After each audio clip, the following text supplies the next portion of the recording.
দর্শক সবাইকে আমন্ত্রণ জানাচ্ছি যমুনা আইডেস্কে। শুরুতেই জানিয়ে দেব শিরোনাম। জ্বালানি উত্তোলন বাড়ানো নিয়ে ওপেকের সাথে ক্রেতাদের দ্বন্দ্ব তুঙ্গে। মতভেদ ভুলে তেলের দাম নিয়ন্ত্রণে একজোট যুক্তরাষ্ট্র চীন। ইরানের বিরুদ্ধে সর্বোচ্চ সামরিক শক্তি নিয়ে দাঁড়ানোর হুঁশিয়ারি ইসরায়েলের। তেহরানের সাথে কারো পরমাণু চুক্তি মানবে না তেল আবিব।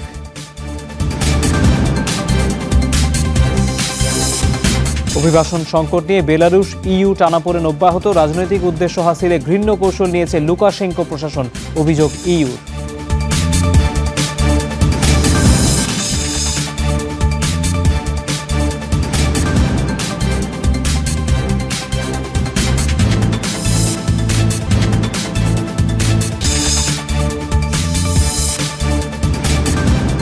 শিরোনামগুলো দেখছিলেন, পুরো খবরে যাচ্ছি। জ্বালানি উত্তোলন নিয়ে ওপেকের সাথে ক্রেতাদের দ্বন্দ্ব তুঙ্গে। ওয়াশিংটনের বারবার আহ্বান সত্ত্বেও শীর্ষ তেল উত্তোলনকারীদের সরবরাহ না বাড়ানোর সিদ্ধান্তে নাখোশ যুক্তরাষ্ট্রসহ শীর্ষ আমদানিকারকরা।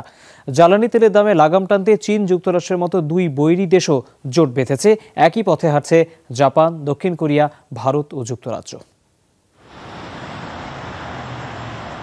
করোনা সংকট কাটিয়ে অর্থনীতি ঘুরে দাঁড়াচ্ছে পশ্চিমা বিশ্বের। বেড়েছে জ্বালানির চাহিদা, কিন্তু সে অনুপাতে নেই সরবরাহ। যুক্তরাষ্ট্রে অপরিশোধিত তেলের দাম 7 বছরের সর্বোচ্চ এখন। নিয়মিত মেরিল্যান্ড থেকে কানেক্টিকাট যাতায়াত করতে হয়। এত দাম বাড়লে জীবনযাপন খুব কঠিন হয়ে পড়বে। থ্যাঙ্কসগিভিং এর ছুটিতে বড় বড় ভ্রমণের পরিকল্পনা করছিলাম, তবে যেভাবে জ্বালানির দাম বাড়ছে সিদ্ধান্ত বদলাতে হয়েছে। ওপেকভুক্ত দেশগুলোকে সরবরাহ বাড়ানোর আহ্বান জানিয়েছিল যুক্তরাষ্ট্র, ইইউ। তবে ওপেক মনে করছে গত বছরের মতো করোনার প্রকোপ বাড়লে কমে যেতে পারে জ্বালানির চাহিদা। তাই এখনই উত্তোলন বাড়াতে রাজি না রাশিয়া সহ শীর্ষ তেল উত্তোলনকারীরা। এমন পরিস্থিতিতে প্রথমবারের মতো সমন্বিত পদক্ষেপের উদ্যোগ নিয়েছে যুক্তরাষ্ট্র। যুদ্ধ, প্রাকৃতিক দুর্যোগ সহ জাতীয় নিরাপত্তায় মজুতকৃত কৌশলগত জ্বালানি বা এসপিআর ব্যবহারের সিদ্ধান্ত নিয়েছে দেশটি। আমাদের সমন্বিত পদক্ষেপ হয়তো রাতারাতি জ্বালানির মূল্যবৃদ্ধি সমস্যার সমাধান করবে না, তবে একটা পার্থক্য তো অবশ্যই তৈরি হবে। সময় লাগবে, তবে আরও দেরি হওয়ার আগে ব্যবস্থা নিতে হবে।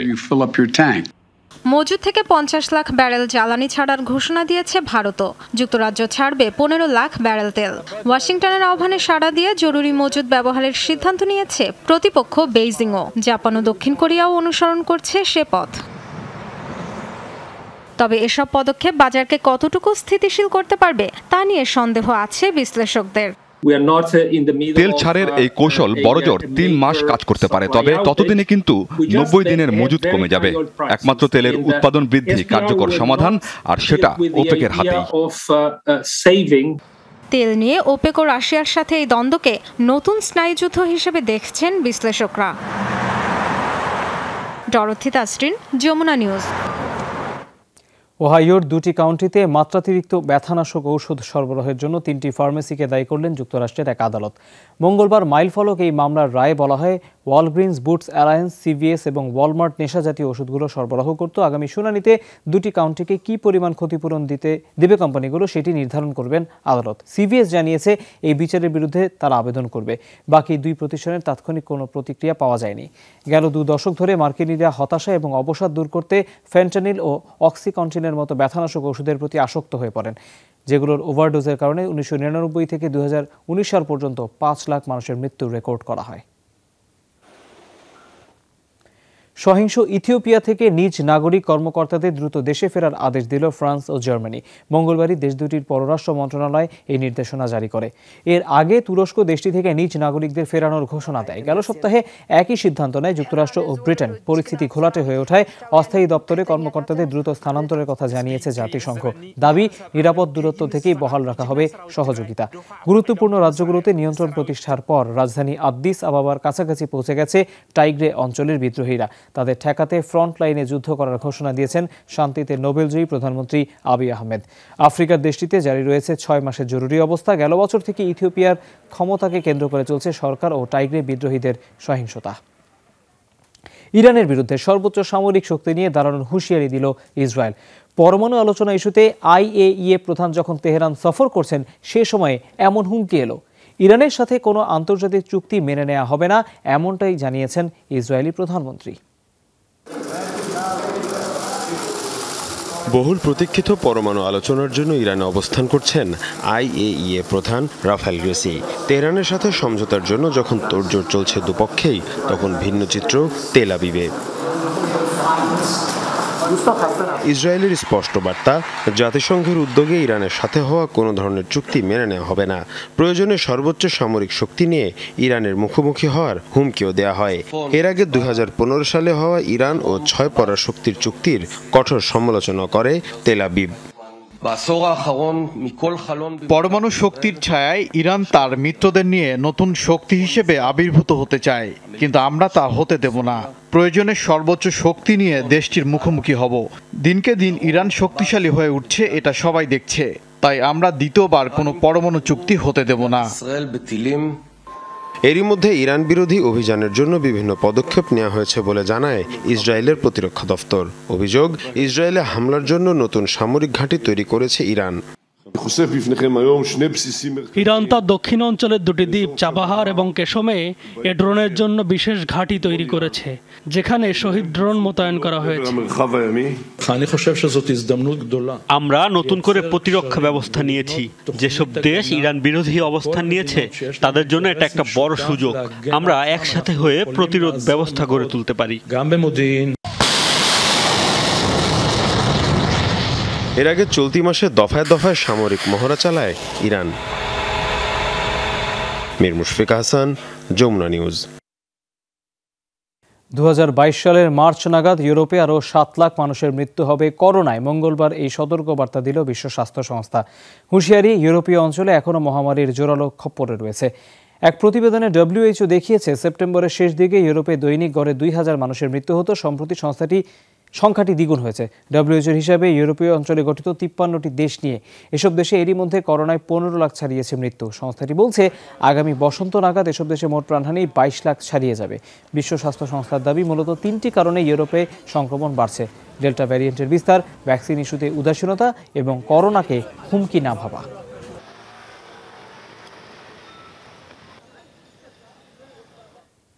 ইউরোপীয় ইউনিয়নে ফাটল ধরাতে চাইছে বেলারুশ। রাজনৈতিক উদ্দেশ্য হাসিলে সীমান্তের অভিবাসন সংকট মানবসৃষ্ট, এমনটাই অভিযোগ করেছে EU। দাবি, নিষেধাজ্ঞার মুখোমুখি হয়েও ঘৃণ্য কৌশল পাল্টাচ্ছে না দেশটি। এদিকে প্রেসিডেন্ট আলেকজান্ডার লুকাশেঙ্কো বলছেন, প্রতিবেশীর সাথে যুদ্ধ সহিংসতায় জড়াতে চান না তারা। এই কারণেই অভিবাসন প্রত্যাশীদের দিচ্ছেন সর্বোচ্চ সহায়তা। প্রতিদিনই পোল্যান্ড বেলারুশ সীমান্তে বাড়ছে প্রাণহানি। প্রচণ্ড ঠান্ডা, খাদ্য সংকট আর ন্যূনতম চিকিৎসার অভাবে মৃত্যুবরণ করছে শিশু থেকে বুড়ো। সেই তালিকায় যুক্ত হয়েছে পৃথিবীর আলো না দেখা এক নবজাতকও। তবে এই মানবিক সংকট কোনোভাবেই গলাতে পারছে না প্রতিবেশী দুই রাষ্ট্রনেতার মন, বরং পরস্পরের দিকে অভিযোগের তীর ছুঁড়ে করছেন দোষারোপের রাজনীতি। পোল্যান্ডকে বলতে চাই, আমরা বর্বর নই, কোনো সংঘর্ষে জড়াতে চাই না, কারণ সীমা লঙ্ঘন করলে যুদ্ধ অবধারিত, তাতে শুধু দুর্যোগই বাড়বে। তাই অভিবাসন প্রার্থীদের সহযোগিতায় নেমেছি। তারা যদি ইরাক, সিরিয়ায় ফিরতে চান, সেই ফ্লাইটের ব্যবস্থা করা হচ্ছে। আবার পোল্যান্ড, জার্মানি ঢুকতে চাইলেও পাবেন সমান সহায়তা। এটা কি শুধুই অভিবাসন সংকট? একে হালকাভাবে দেখার সুযোগ নেই, কারণ বেলারুশ সরকারের রাজনৈতিক স্বার্থে ব্যবহৃত হচ্ছেন অভিবাসন প্রার্থীরা। তাতে মানব পাচারকারীরাও পাচ্ছে হয়রানি করার সুযোগ। EU যখন নিষেধাজ্ঞার জন্য প্রস্তুত, সে সময়ও সীমান্তের দিকে অভিবাসন প্রার্থীদের ঠেলে দিচ্ছে বেলারুশ। ইউরোপীয় কমিশন বলছে, জোটে ফাটল ধরানো এবং আঞ্চলিক প্রভাব জোরদারেই বেলারুশের এক কূটকৌশল, যার শাস্তি হবে ভয়াবহ। বেলারুশ প্রশাসনের জঘন্য আচরণ ইউরোপের পাশাপাশি মার্কিন প্রেসিডেন্টেরও নজর কেড়েছে। এটা সাজানো অভিবাসন সংকট, যার আড়ালে প্রতিবেশীদের উপর ছড়ি ঘোরাতে চাইছে লুকাশেঙ্কো প্রশাসন। জরুরি পরিস্থিতি মোকাবেলায় দেশগুলো প্রতিক্রিয়া জানাতেই পারে। ইউরোপীয় কমিশনের তথ্য অনুসারে চলতি বছরই 40,000-এর বেশি মানুষ বেলারুশ ভূখণ্ড ব্যবহার করে জার্মানিতে ঢোকার চেষ্টা চালিয়েছে, যাদের বেশিরভাগই ইরাক, আফগানিস্তান ও সিরিয়ার নাগরিক। মৌলি ইসলাম, যমুনা নিউজ।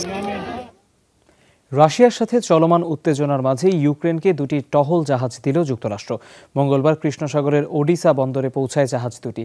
মূলত ইউক্রেনের সামরিক শক্তি বাড়াতে সহযোগিতার লক্ষ্যেই এমন উদ্যোগ যুক্তরাষ্ট্রের। রাশিয়ার আগ্রাসন রুখতে ওয়াশিংটনের সহযোগিতাপূর্ণ মনোভাবকে সাধুবাদ জানিয়েছে কিয়েভ। এর আগে 2019 সালে দেশটিকে আরও দুটি নৌযান দিয়েছিল ওয়াশিংটন, প্রশিক্ষণও দিয়েছিল তাদের নৌবাহিনীকে। এদিকে ইউক্রেনের পক্ষে যুক্তরাষ্ট্র ও নেটোর সমর্থনে ক্ষুব্ধ রাশিয়া।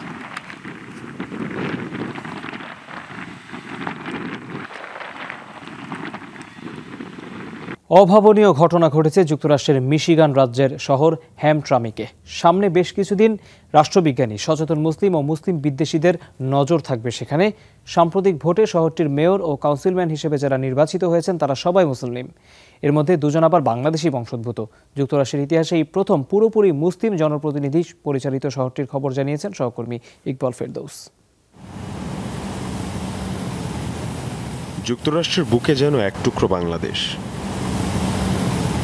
কেবল দোকানপাট কিংবা অফিস আদালতের সাইনবোর্ডে বাংলা ভাষা নয়, শহরের দেয়ালে পথে ঘাটে চোখে পড়বে বাঙালি সংস্কৃতির নানা কিছু। অবশ্য কেবল বাংলাদেশকে নয়, সব দেশের অভিবাসীদেরই আপন করে নিয়েছে মিশিগান রাজ্যের ছোট্ট শহর হ্যামট্রামিক। এই উদারতার জন্যই শহরের 30,000 বাসিন্দার অর্ধেকেরও বেশি অভিবাসী, যাদের বড় অংশই মুসলিম। জনসংখ্যায় এ পরিবর্তনের প্রভাব পড়েছে স্থানীয় সরকার নির্বাচনেও। এ মাসের শুরুতে সিটি কাউন্সিল নির্বাচনে বিজয়ী সবাই মুসলিম। যুক্তরাষ্ট্রের ইতিহাসে যা আগে কখনো ঘটেনি। এ মাইলফলক উদযাপনের পাশাপাশি ইসলাম বিদ্বেষীদের নানা প্রশ্নের মুখে পড়তে হচ্ছে নবনির্বাচিতদের। মুসলিম সরকার হিসেবে আমরা উদাহরণ তৈরি করতে চাই, এর বেশি কিছু নয়। এখানে সবকিছু এখানকার নিয়মেই চলবে। আমরা সবার প্রতিনিধিত্ব করব। মুসলিম হিসেবে আমার বিশ্বাস অন্য কারো উপর চাপিয়ে দিতে চাইব না। এমনিতেই নানা ধর্মের বর্ণের মানুষের শান্তিপূর্ণ সহাবস্থানের জন্য পরিচিত হ্যামট্রামিক। বৈচিত্র্যে ভরপুর মাত্র 5.5 বর্গ কিলোমিটার আয়তনের শহরে হাঁটলেই যেন মিলবে বিশ্ব ভ্রমণের স্বাদ। নবনির্বাচিত কাউন্সিলররা বলছেন তাদের ধর্মীয় পরিচয়ের প্রভাব পড়বে না এই বৈচিত্র্যে। আমাদের ব্যক্তিগত বিশ্বাসকে রাজনৈতিক জীবনের সাথে মেলাতে চাই না।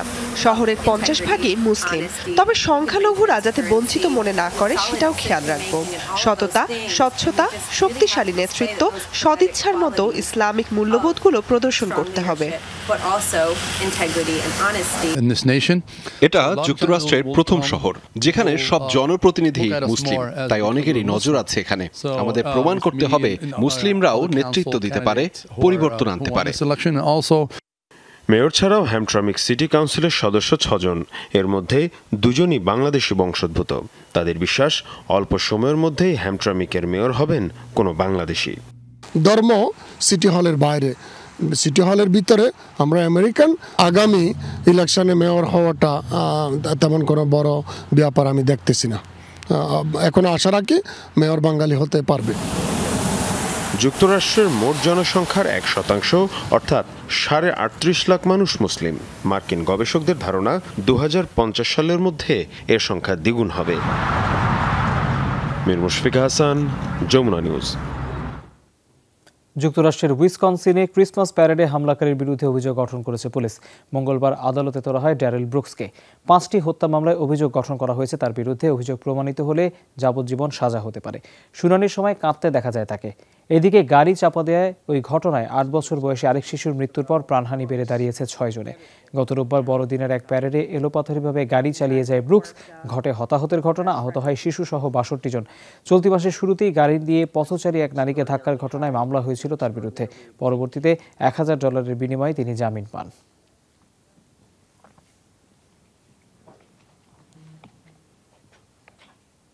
লেবাননের চরমপন্থী সংগঠন হিজবুল্লাহকে সন্ত্রাসী তালিকাভুক্ত করল অস্ট্রেলিয়া। বুধবার এই তথ্য জানান দেশটির প্রতিরক্ষামন্ত্রী ক্যারেন অ্যান্ড্রু। ধর্ম বা আদর্শগত দিক থেকে এমন কোনো যুক্তি নেই যা মানুষ হত্যাকে সমর্থন দেয়। তাই যত দ্রুত সম্ভব হিজবুল্লাহকে কালো তালিকাভুক্ত করার প্রক্রিয়া শেষ করতে চাই। নাগরিকদের নিরাপত্তা ও সুরক্ষার বিষয়টি চিন্তা করেই এই সিদ্ধান্ত নিয়েছি। যুদ্ধ সহিংসতায় ইয়েমেনে চলতি বছরই 3,77,000-এ পৌঁছাবে প্রাণহানি। মঙ্গলবার এই প্রতিবেদন প্রকাশ হলো জাতিসংঘের উন্নয়ন কর্মসূচি ইউএনডিপি। সংস্থাটির প্রতিবেদন অনুযায়ী 2030 সাল নাগাদ যুদ্ধ বিধ্বস্ত দেশটিতে প্রাণহানি 13 লাখ ছাড়াতে পারে। ওই রিপোর্টে বলা হয়, নিহতদের 70 ভাগই 5 বছরের কম বয়সী শিশু, যাদের 60% ক্ষুধা, দারিদ্র্য এবং রোগ প্রতিরোধে ব্যর্থ হয়ে মৃত্যুবরণ করেছে। তাছাড়া যুদ্ধ এবং বিমান হামলার কারণেও অনেকে মারা গেছে। জাতিসংঘের তথ্য মতে ইয়েমেনের 1.5 কোটি মানুষ চরম দরিদ্র।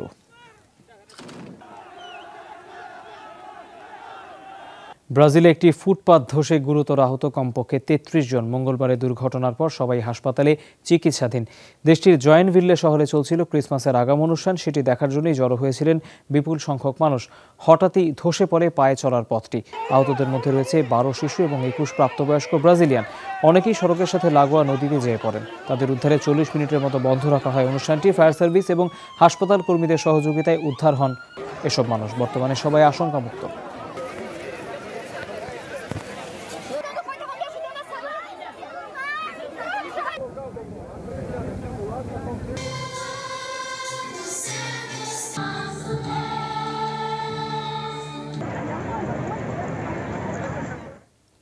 এক সপ্তাহের কম ব্যবধানে মাঝ সড়কে আরও 8 ঝুলন্ত মরদেহ উদ্ধার হলো মেক্সিকোতে। মঙ্গলবার জাকাতেকাস প্রদেশে এই ঘটনা ঘটে। মরদেহগুলো রাস্তার ফ্লাইওভার ও গাছের সাথে ঝুলন্ত অবস্থায় উদ্ধার করে পুলিশ। হত্যা রহস্য উদ্ঘাটনে তদন্ত চলছে। ধারণা, মাদক গ্যাংয়ের সদস্য ছিলেন নিহতরা। আধিপত্য বিস্তারকে কেন্দ্র করেই হত্যা করা হয়েছে। চলতি সপ্তাহে দ্বিতীয় দফায় মরদেহ উদ্ধারের ঘটনায় উদ্বেগ জানিয়েছে প্রশাসন। পুরো এলাকায় এক ধরনের আশঙ্কা ছড়িয়ে পড়েছে। নিরাপত্তা ব্যবস্থা জোরদার করেছে প্রশাসন। এর আগে একই এলাকা থেকে 10টি মরদেহ উদ্ধার করে পুলিশ। সরকারি হিসাব অনুযায়ী চলতি বছর গেল 10 মাসে এলাকাটিতে সহিংসতায় অন্তত 950 মানুষ প্রাণ হারিয়েছেন। দ্বিপাক্ষিক সম্পর্ক উন্নয়ন ও ইসরায়েল ইস্যুতে আলোচনায় বসলেন রুশ প্রেসিডেন্ট ভ্লাদিমির পুতিন ও ফিলিস্তিনের প্রেসিডেন্ট মাহমুদ আব্বাস। মঙ্গলবার সোচিতে বৈঠকে বসেন এই দুই নেতা। এ সময় ইসরায়েল ফিলিস্তিন সংকট নিরসনে ফিলিস্তিনিদের পক্ষে রাশিয়ার অবস্থান অপরিবর্তিত থাকবে বলে জানান পুতিন। এছাড়াও ফিলিস্তিনের উন্নয়নে সহযোগিতা অব্যাহত রাখার অঙ্গীকারও দেন এই নেতা। এদিন মধ্যপ্রাচ্যের বর্তমান পরিস্থিতি নিয়ে আলোচনা করেন তারা। একই সাথে ভবিষ্যতে এই ধরনের সাক্ষাৎ অব্যাহত রাখার আশাবাদ জানান প্রেসিডেন্টরা।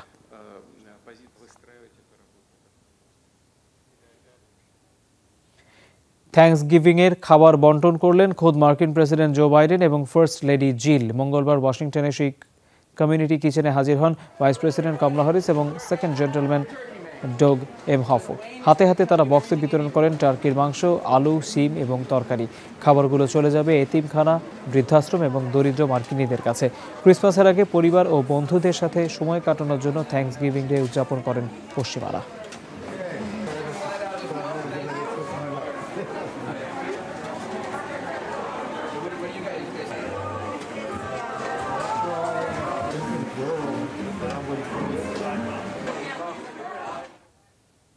দর্শক, এই ছিল যমুনা আইডেসকে।